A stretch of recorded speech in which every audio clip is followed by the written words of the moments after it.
Paulus yang mengatakan. Tapi kalau Yesus versinya beda. Jika engkau ingin memperoleh hidup, kata Yesus, maka engkau wajib hukumnya mengikuti ketetapan perintah-perintah Tuhan. Lalu bagaimana dengan Hasem, Tuhannya Abraham? Iya, kalau engkau ingin hidup, maka engkau harus berlaku setia terhadap aturanku, perintahku, ketetapan-ketetapanku. Nah sekarang silakan Anda pilih. Mau menjadi pengikut Paulus atau ingin menjadi pengikut Yesus? Silakan.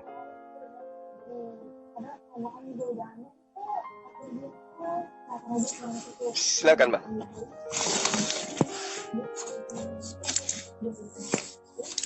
Oke, dengar ya. Ya, saya dengar. Begini, yang Anda tadi berkata-kata semua berdasarkan Alkitab. Anda berbicara yang kotor dalam Alkitab. Anda berbicara yang benar menunjukkan Alkitab juga. Seperti itu kan, Zuma?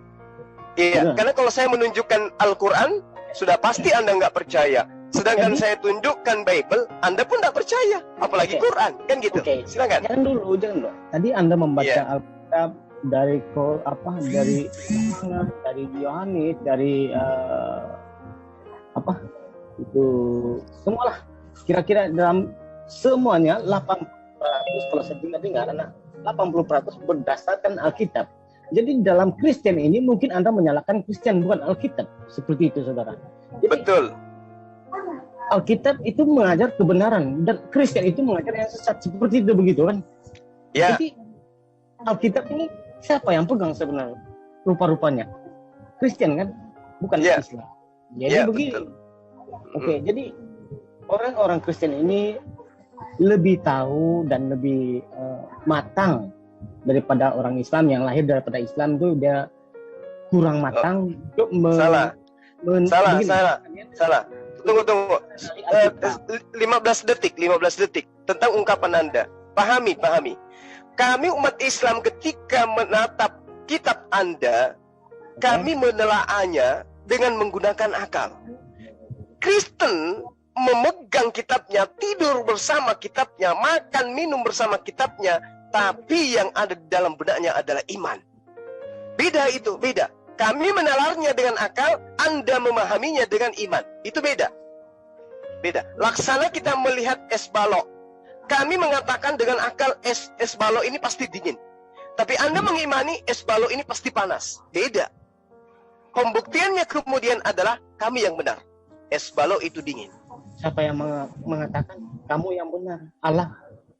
Apakah Allah mengatakan kamu Islam yang benar? Tidak. Saya sajikan data. Dan Anda mengakui data itu dari Bible. Data itu saya urai. Dalil per dalil. Dari ajaran Yehezkiel, ajaran Musa sampai kepada Yesus, itu berkesesuaian. Harus hidup di dalam ketetapan Tuhan. Muncul pendiri Kristen, yaitu Paulus, melalui Efesus, Galatia, surat-suratnya, mengatakan bahwa hukum Tuhan itu justru adalah kutukan. Oke, dengar ya. Semua kamu mengatakan ini Alkitab tulisan Paulus. Lalu kamu membaca tulisan Paulus. Lalu kamu mengatakan tulisan Paulus semula. Begitu kan, macam mana kira-kira? Surah-surah Paulus adalah tulisan Paulus. Oke, yang Yohanes bukan? Itu adalah tulisan orang yang katanya konon namanya Yohanes. Meskipun Yohanes penulisnya bukanlah murid Yesus. Oke, kalau Matius bukan juga? Matius pun bukan Lewi. Dia bukan Lewi, dia bukan murid Yesus juga. Markus? Apalagi Markus, dia asisten Paulus di Antioquia bersama dengan Lukas. Petrus juga, Petrus murid Yesus, tapi namanya diambil di dalam penulisan 1 Petrus, 2 Petrus. Padahal isinya adalah muatan iman, doktrin, dan dogma Paulus. Oke, kira-kira yang Anda baca tadi siapa punya, dalam mana? Surat mana? Yohanes, Petrus, ke mana? Kira-kira, kan kamu mengatakan tadi Paulus. Ya. Jadi, kamu mengatakan dalam Yohanes, Petrus, Markus, Matius, tetapi kamu mengatakan semua Paulus. Jadi Anda membaca tadi adalah benar, membaca benar dalam Alkitab. Lalu yang kamu menyalahkan tadi dalam Alkitab juga, seperti mana ini kalau begini? Jadi begini saudaraku, begini, tolong berikan saya ruang untuk menjelaskan kebingungan Anda. Sekarang Anda baca sekarang Yohanes, yang kamu mengatakan tadi Yohanes yang ke-17. Oke, saya boleh bicara? Bisa jelaskan. apa maksudnya. Yang tadi kamu berbicara sama dengan Naibaho ya. Saya akan menjelaskan tentang hal itu. Tadi saya mau masuk tapi saya lupa tekannya untuk memberi suara saya kepada kalian semua. Jadi Anda baca itu Yohanes 8 ayat yang ke-17 sampai ke-19. Nanti saya jelaskan apa maksud itu. Ya, maksudnya apa tuh? Anda mau lari dari topik ini kembali ke topik yang tadi? Saya sebelum ini mau menjelaskan, tetapi kamu lagi sama si Naibaho. Jadi Naibaho tadi dia tidak sampai lari kemana, dan karena Anda telah melarikan kepada dia, lalu lain-lain. Nah, ini juga Anda alami sekarang. Ketika saya membuktikan poin-poin pengajaran Yesus, Yehezkiel, Musa bertentangan dengan ajaran Kristen, Anda juga ingin melarikan, layaknya beliau tadi melarikan juga gitu loh. Nah, inilah yang ditakuti oleh Rudi Yohanes. Oke, saya dengar ya. Saya baca ya. Yohanes 8 ayat yang ke-17 sampai ke-19 ya. Oke, judulnya Yesus cahaya bagi dunia.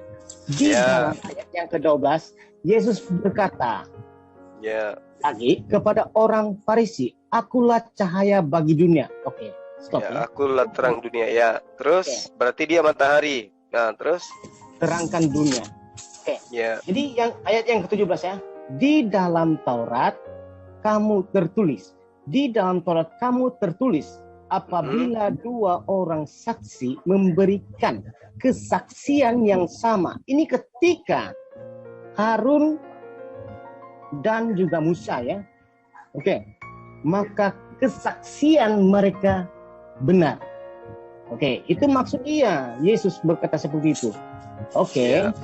Ayat yang ke-18, aku memberi kesaksian tentang diriku sendiri dan Bapa yang mengutuskan aku. Oke, saya stop ya. Bapa yang mengutuskan aku. Artinya ada kira-kira ada dua ya dalam pandangan penafsiran Islam.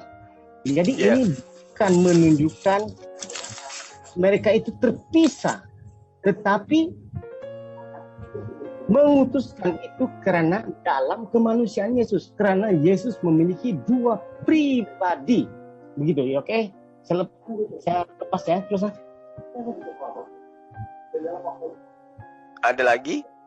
Ya, apa? Ada lagi yang ingin Anda sampaikan? Dan Bapa yang mengutuskan aku. Oke, memberikan kesaksian tentang diriku. Oke. Kan baca ayat yang 18 ya. Aku memberikan kesaksian tentang diriku sendiri dan Bapa yang mengutuskan aku memberikan kesaksian tentang diriku. Ini tentang diri Yesus ya. Oke. Bapa, ayat yang 19 ya. Lalu ditanyakan kepada Yesus, Bapamu itu di mana? Bapamu itu ada di mana? Itu murid-murid, kira-kira murid-murid ya. Lalu tanya mereka. Yesus menjawab, kamu tidak mengenal aku, kata Yesus. Kamu tidak mengenal aku ataupun Bapakku. Jika kamu mengenal aku, kamu pasti mengenal Bapakku juga. Artinya, Yesus membawa kepribadian Yesus di dunia itu adalah suci, hidup. Dialah yang sebenarnya datang daripada Allah. Firman yang datang kepada Allah mengambil natur manusia, menjadi manusia, lalu menyampaikan berita-berita tentang kehidupan itu. Bukan berita-berita tentang Allah. Ya. Berita tentang kehidupan, keselamatan manusia itu. Maksudnya begini, tentang nabi-nabi ini. Tentang nabi-nabi ini. Oh, nabi itu memang suci, begitu kan? Nah, bagaimana dengan Adam? Kan Nabi Adam juga jatuh dosa. Kenapa? Dosa itu membawa maut. Semua nabi-nabi mati dan tidak pernah bangkit. Nabi Abraham, Adam tidak pernah dikatakan, lalu Nabi Adam bangkit, hidup semua. Tetapi 3 hari mati, lalu bangkit, lalu menampakkan wajahnya, tubuhnya begitu sempurna di hadapan pandangan mata-mata manusia. Begitu saudaraku. Jadi membezakan Yesus di antara nabi-nabi, nabi kok jatuh dosa, Nabi Adam. Kenapa jatuh dosa? Itu pertanyaan dia. Jadi jelas bahwa nabi itu bukan dikatakan oleh Allah, ini nabiku. Tetapi yang mengatakan nabi itu adalah saya. Saya dan Anda dan manusia-manusia yang anak-anak cucu dan cicit mengatakan, oh itu nabi kita. Ini dipanggil nenek moyang kita itu apa? Nabi. Nabi itu menunjukkan mereka lebih tahu daripada kita. Mereka duluan makan garam daripada kita. Maka disebut mereka itu adalah nabi. Dan Allah tidak pernah mengatakan ini nabiku. Begitu, saudara. Jadi perbezaan nabi di antara Yesus itu tidak sama. Karena nabi itu juga jatuh dosa. Mereka bertaubat, kecuali bertobat. Tetapi Yesus tidak pernah jatuh dosa di dunia. Lahir sampai mati. Tidak pernah jatuh dosa. Ini membuktikan bahwa akulah jalan dan kebenaran dalam hidup. Tidak ada sesuatu yang datang kepada Bapakku tanpa melalui aku. Kata Yesus sendiri. Oke, sampai di sini dahulu untuk perbicaraan saya.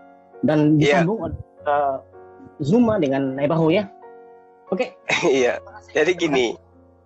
Ya, jadi apa yang Anda uraikan itu tidak sedikit pun menyentuh pemahaman, kajian, tadi kemudian intisari daripada iman Anda, Yesus itu adalah Tuhan itu sendiri.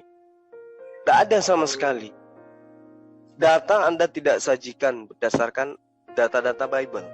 Saya katakan kepada sahabat saya, dalam Yohanes 10 nomor 29, Yohanes 14 nomor 28, Yesus berkata, Yesus loh yang berkata, bukan aku, Yesus. Dan saya minta Anda percaya itu. Bapa lebih besar dari siapapun. Dan Bapa lebih besar dari aku, dari anak.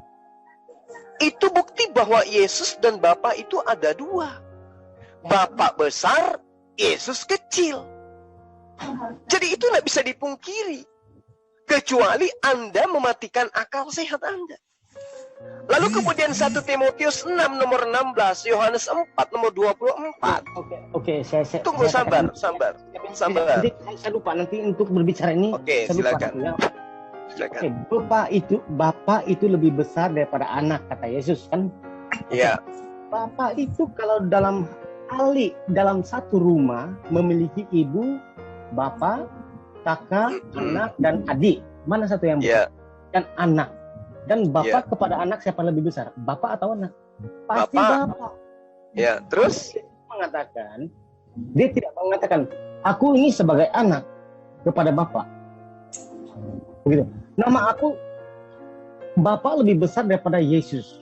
Tidak, dia mengatakan bapak lebih besar daripada anak. Jadi pembawaan itu bermaksud bapak lebih tinggi daripada anak. Jadi sekarang yang bapak di situ siapa? Oke. Begini ya. Yang dimaksudkan bapak itu adalah Allah. Lalu yang disebutkan anak itu adalah manusia-manusia. Manusia-manusia. Begini, oke. Bapa itu adalah lebih mulia, lebih besar untuk dalam satu keluarga, begitu ya.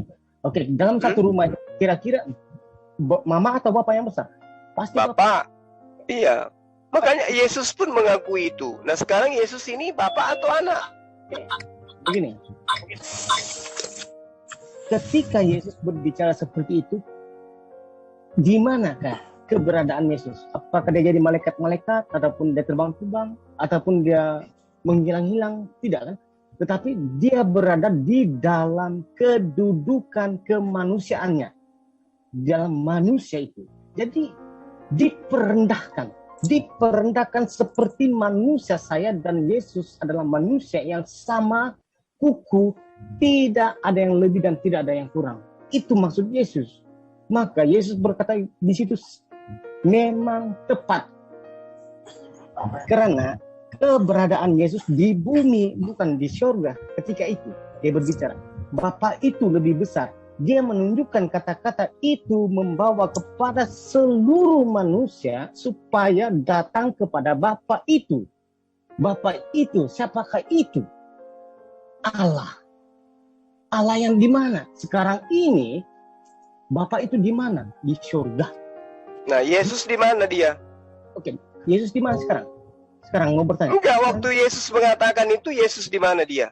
Oke, di dunia kan. Nah, berarti Bapa itu bukan Yesus kan? Oke. Bapa itu bukan Yesus. Oke. Oke. Setuju nggak?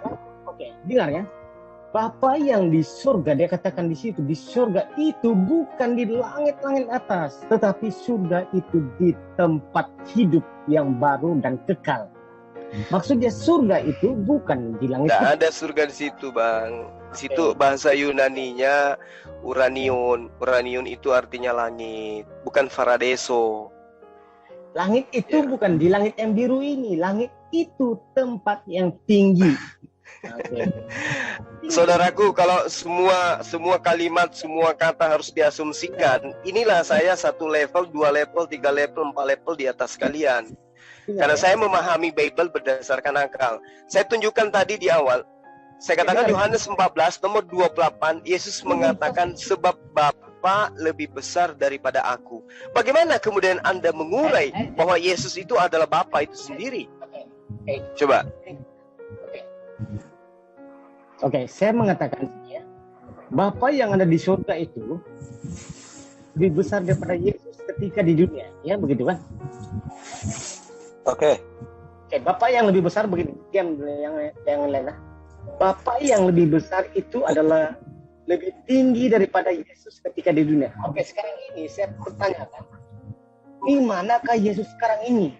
Di surga. Surga itu tempat orang hidup, bukan tempat orang berperang. Oke. Bapa yang ada di surga itu bernama siapa? Yang duduk di surga siapa? Yesus. Tunggu dulu.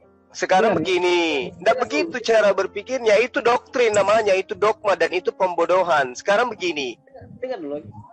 sabar. Ketika Yesus berkata kepada pengikutnya, sebab Bapa lebih besar daripada aku, di situ ada berapa Tuhan di situ? Ada berapa oknum di situ maksud saya? Begini ya, di sini ya, dia sedang merendahkan diri. Nah tuh. Pada saat dia merendahkan diri, Bapa tetap aja ada di langit. Bapa tetap aja lebih besar daripada dia. Salah kamu. Bapak tetap saja ada di langit. Ini kan salah. Bapak itu ada di mana-mana, saudaraku. Bapak itu Allah ada di mana, bukan ada di langit. Iya, kekuasaannya, kemuliaannya.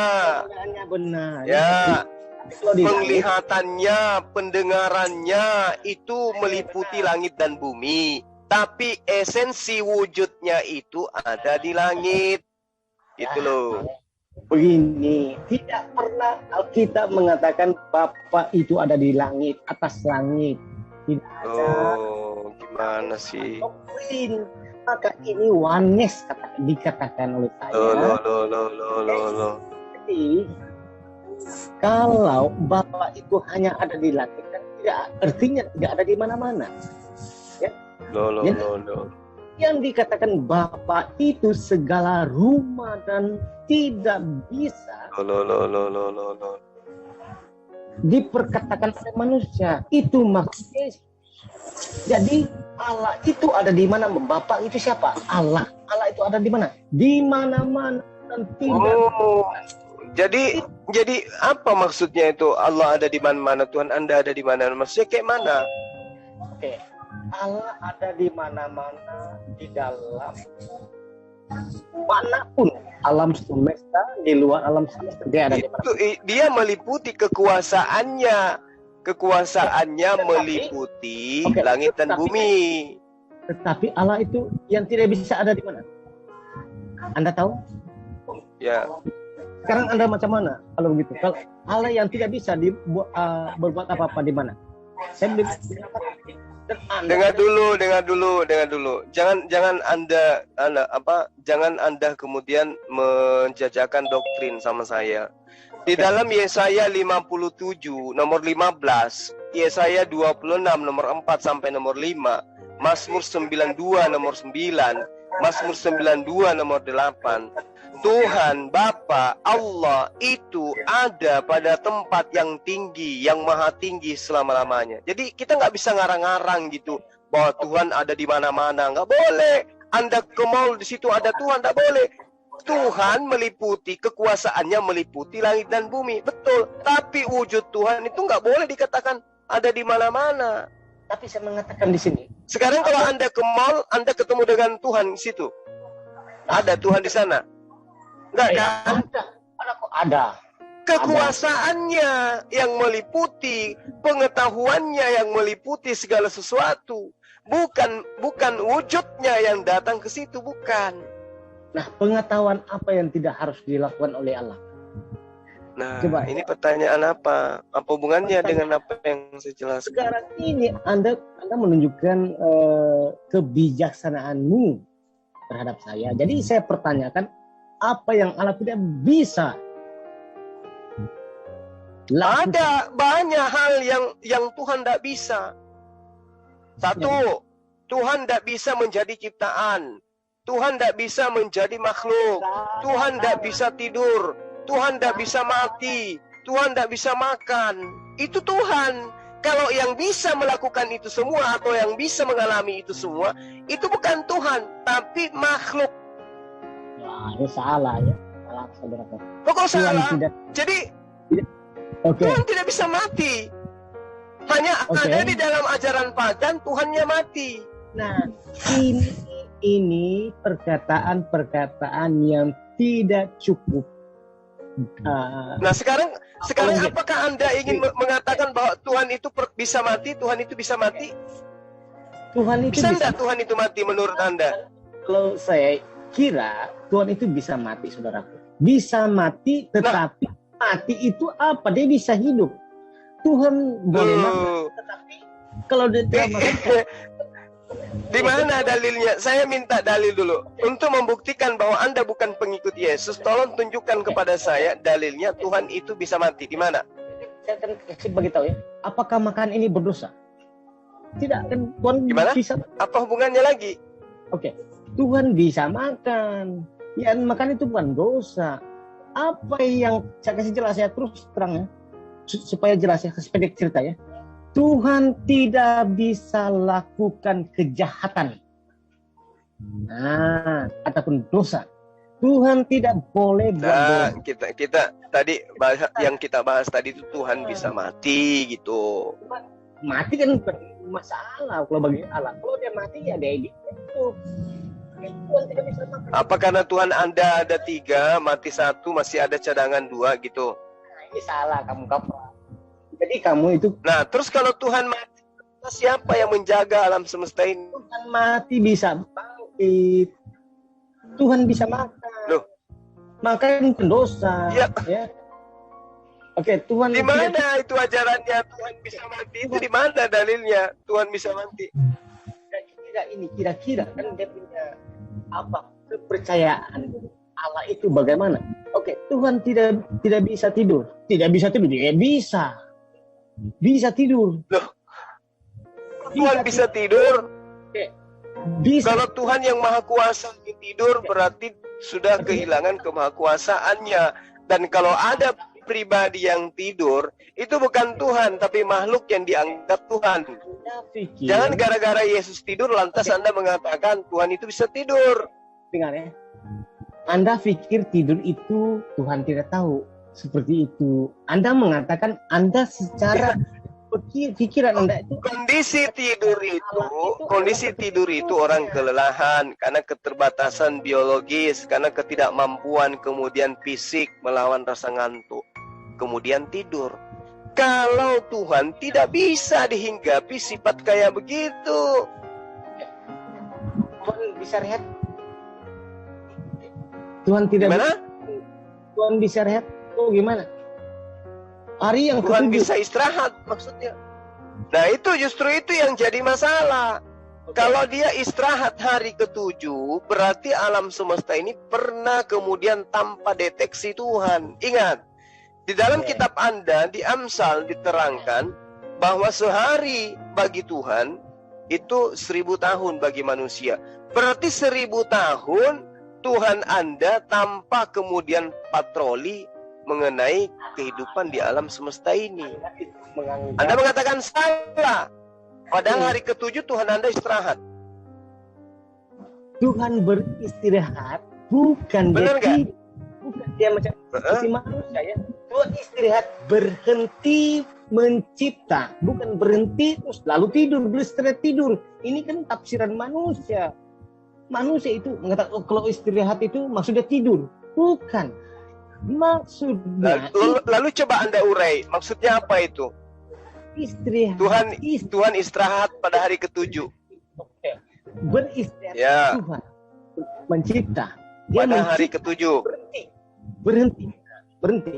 Nah, di situ dia berhenti. Ketika Tuhan istirahat hari ketujuh, lalu kemudian kapan kemudian dia bangun atau dia bangkit dari istirahatnya? Kan salah kamu. Nah, di sini kamu salah. Lah, Ya. buktinya hari ketujuh itu kan kalau kita hitung sesuai dengan kitab Anda 1000 tahun. Oke.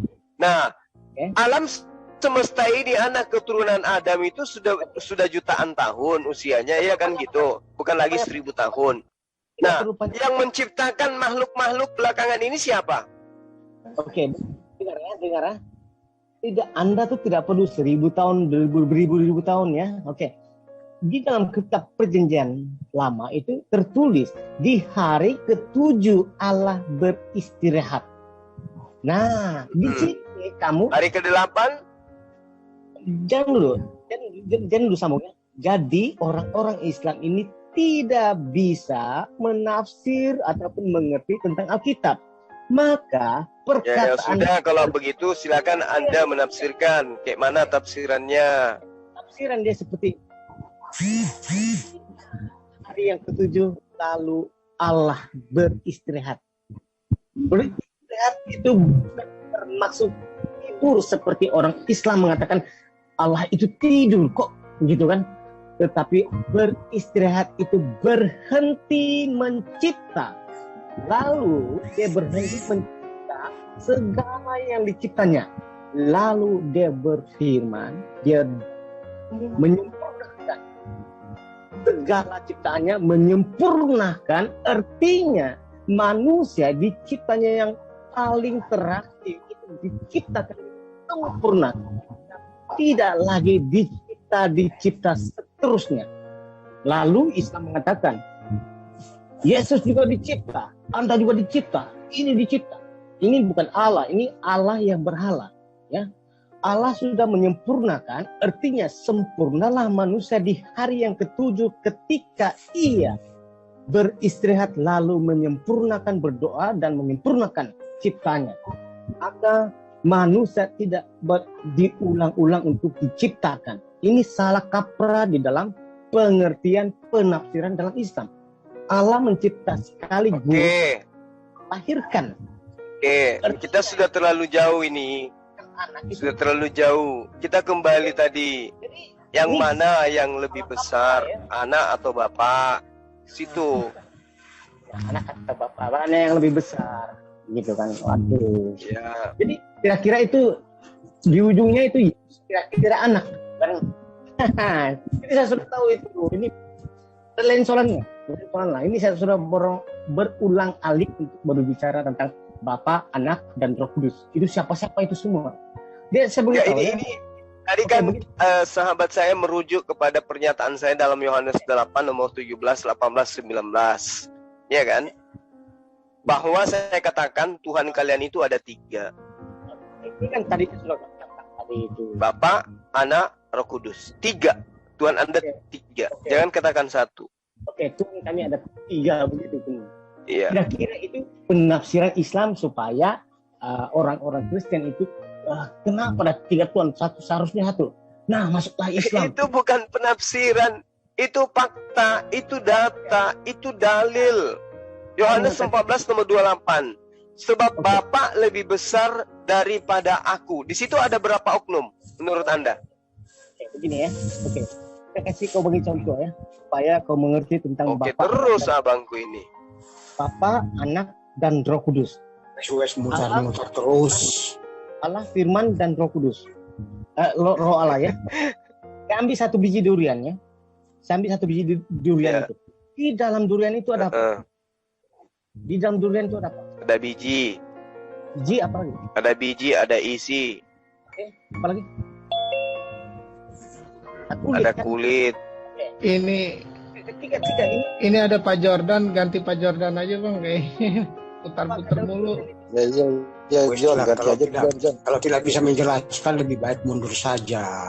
Muter-muter nggak jelas apa yang diomongin.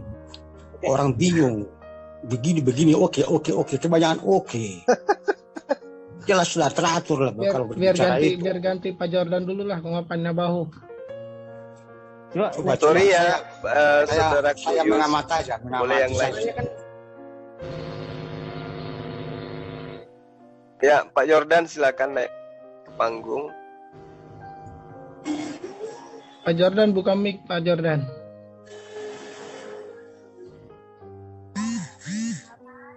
Iya.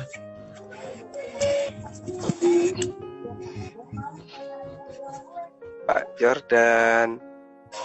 Ya, halo. Selamat malam. Ya. Assalamualaikum. Malam Pak Jordan. Malam. Waalaikum. Silakan Pak, apa yang Anda ingin sampaikan malam ini? Silakan. Di sini ada teman-teman Muslim yang mungkin bisa menanggapi. Silakan.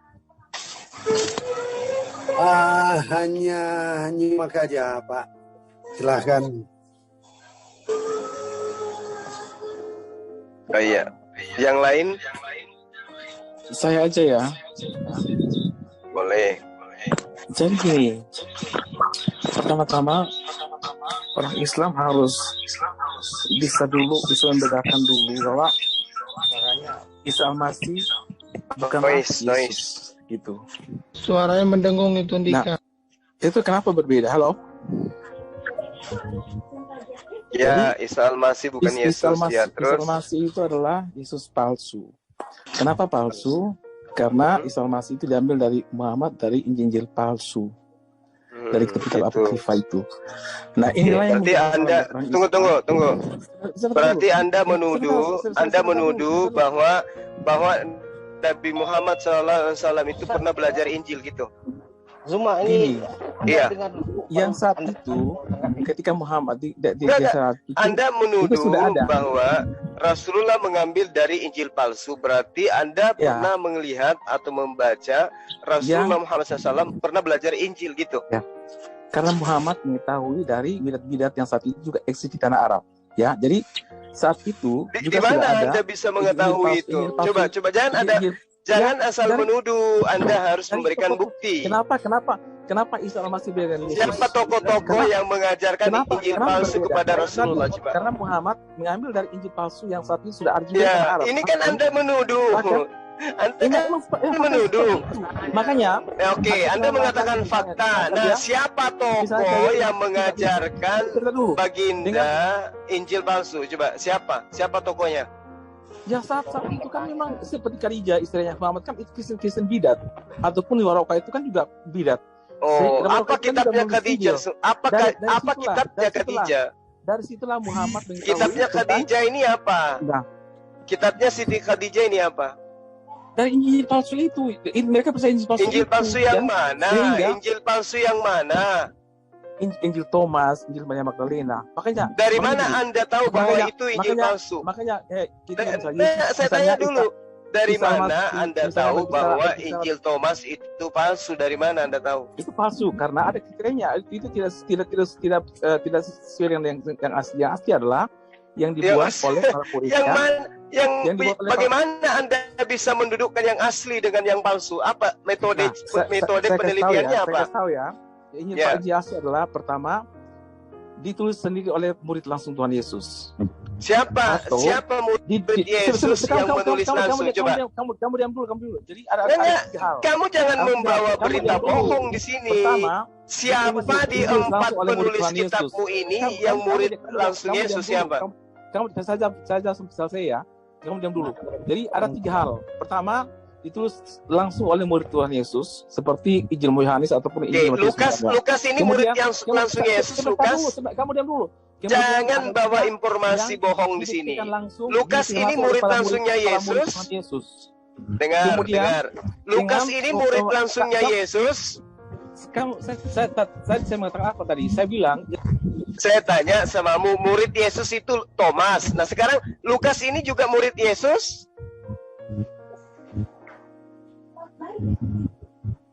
Yang jujur, kamu jangan bawa bohongan di sini. Kau katakan Thomas Injilnya palsu, Lukas Injilnya asli. Nah, yang mana sih yang murid Yesus? Thomas atau Yesus? Coba. Yang jujur, yang palsu yang mana sih sebenarnya?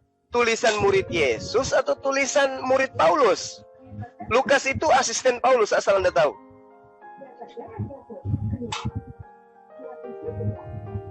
Ayo jawab. Cuma kalau mau berbicara itu biarlah orang. Nggak bisa. Dengar. Kita sedang mengedukasi. Ketika ada orang yang datang membawa berita bohong, itu nggak boleh dibiarkan. Setelah Muhammad mengambil informasi. Nah, coba lihat. Coba lihat. Dengar dulu. Berbeda dengan yang aslinya, gitu. Oke, sekarang saya tanya, dari mana Anda bisa tahu tulisan Lukas itu asli murid Yesus, sementara Thomas dan Yesus itu adalah murid dan guru saling menyebut nama. Begini, Thomas yang menulis Injil itu bukanlah Thomas murid Tuhan Yesus. Dari mana Anda tahu? Loh, karena Injil itu berbeda, karena itu ada. Dari mana Anda tahu bahwa Injil Thomas itu adalah adalah palsu, sementara murid Yesus itu bernama Thomas? Betul, Rasul Thomas, tapi Thomas itu hanya memanfaatkan Thomas. Oke, Anda sendiri sudah mengakui ya kan? Di dalam Yohanes 20 nomor 28, Yesus dan Thomas bercakap-cakap. Ada moderator di sini. Moderatornya ada nggak? Jangan. Nah, sekarang ketika Anda mengatakan catatan murid Yesus itu palsu, seandainya kalau mama masuk ke mana? Jadi gini. Apa yang Anda jadikan standarisasi mengatakan tulisan Lukas itu asli, sementara Lukas bukan murid Yesus? Begini, Dr. Lukas itu hidup pada zaman itu. Dia bukan murid langsung Yesus, tapi dia mewawancarai.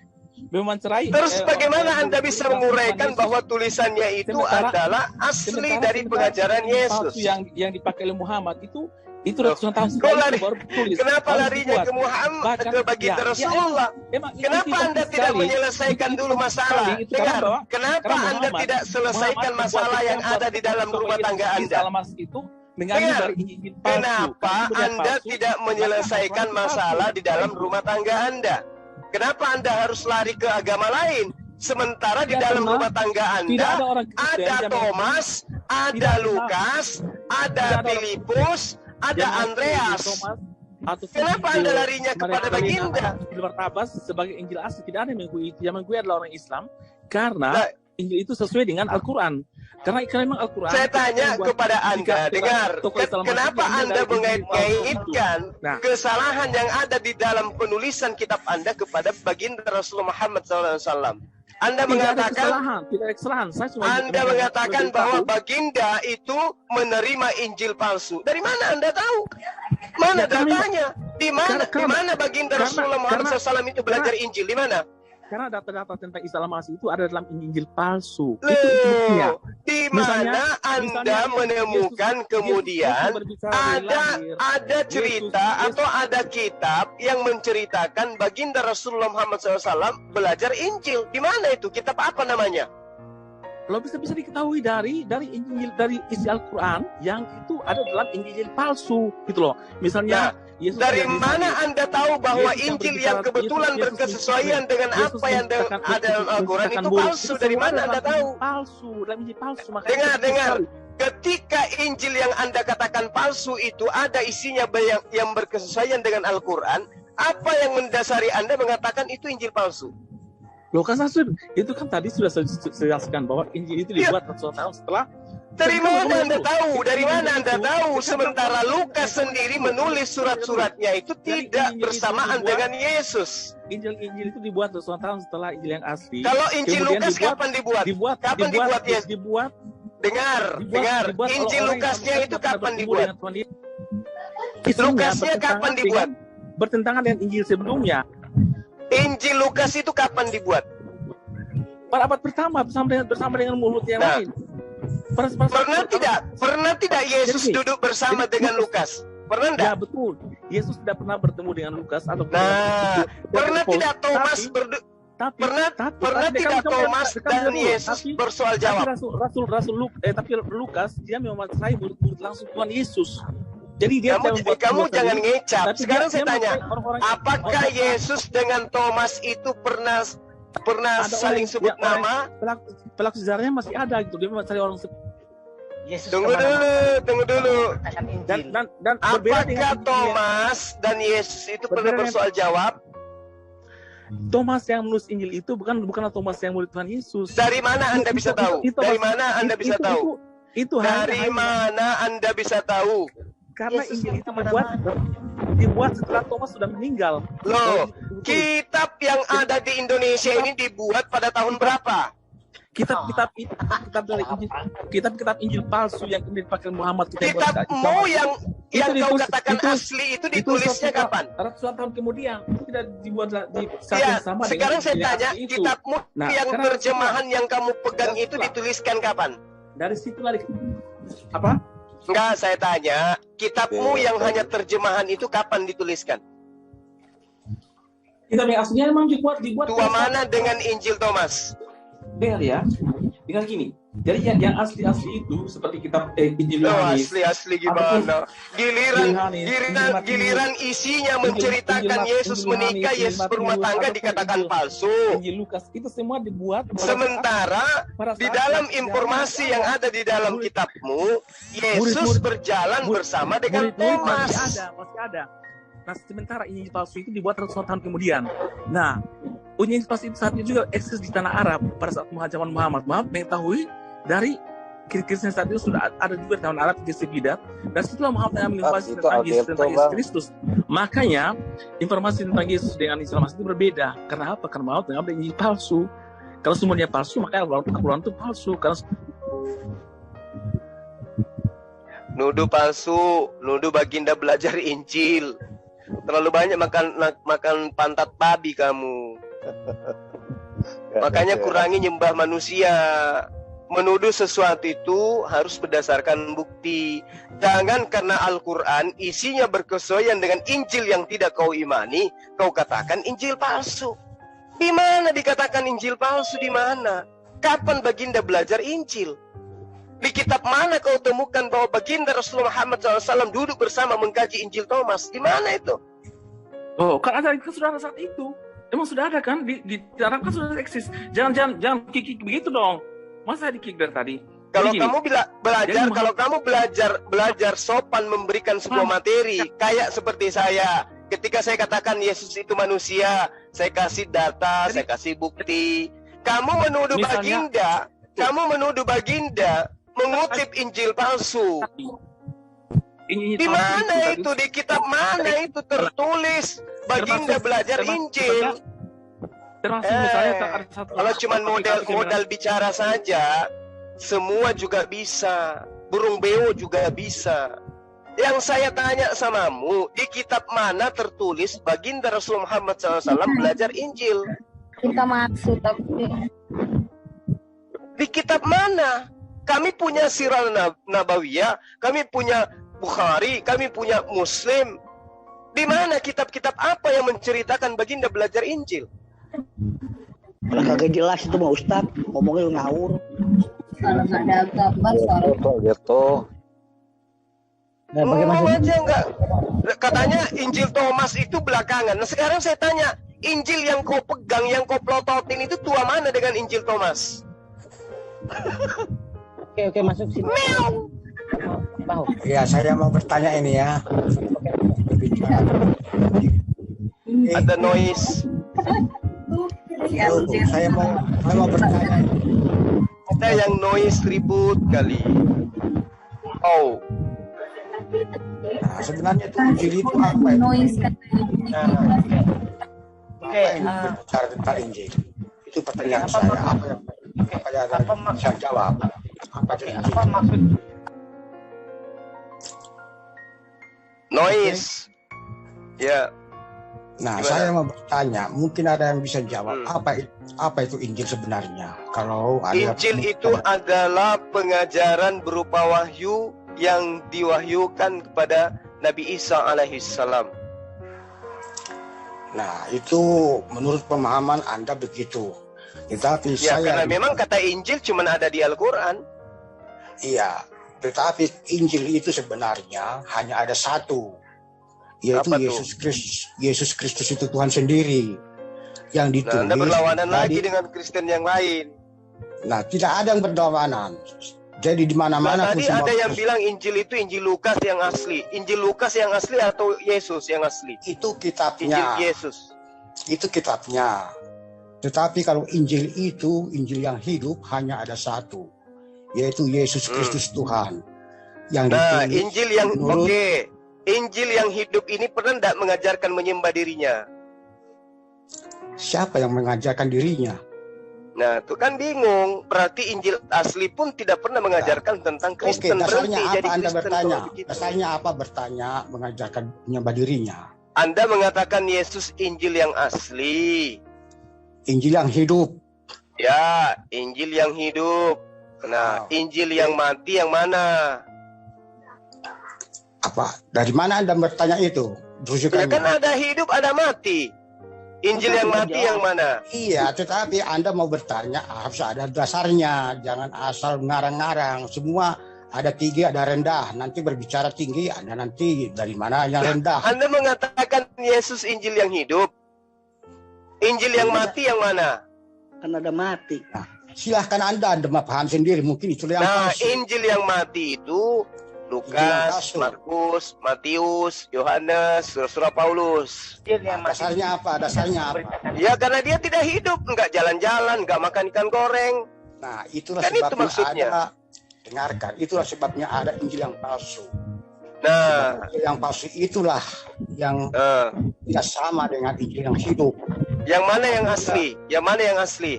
Ya seperti yang Anda katakan itu, Injil yang mati itu. Oh itu yang asli. Oke, Itulah yang cuma palsu. yang asli itu adalah berita disampaikan oleh Yesus Kristus. Jadi saya sudah katakan kalau berbicara tentang Injil hanya ada satu Noise. Injil. Ribut sekali bang. Aduh. Jadi hanya ada satu Injil. Yesus itu sendiri yang ditulis menurut 4 kitab. Nah, oke. Kita sepakat. Sementara ini kita sepakat. Injil hidup itu adalah Yesus. Oke. Nah sekarang para penulis kitab kanonik pernah tidak bertemu dengan Yesus? Contoh Lukas. Pernah tidak Lukas ini, penulis Bible Lukas ini, pernah tidak bertemu dengan Injil hidup? Nggak pernah. Itu satu zaman. Dia Ini kenapa satu tidak jam, pernah? satu zaman gimana? Saya juga satu zaman dengan artis-artis, tapi saya nggak pernah ketemu. Apakah kemudian boleh saya dikatakan bahwa saya sahabatnya?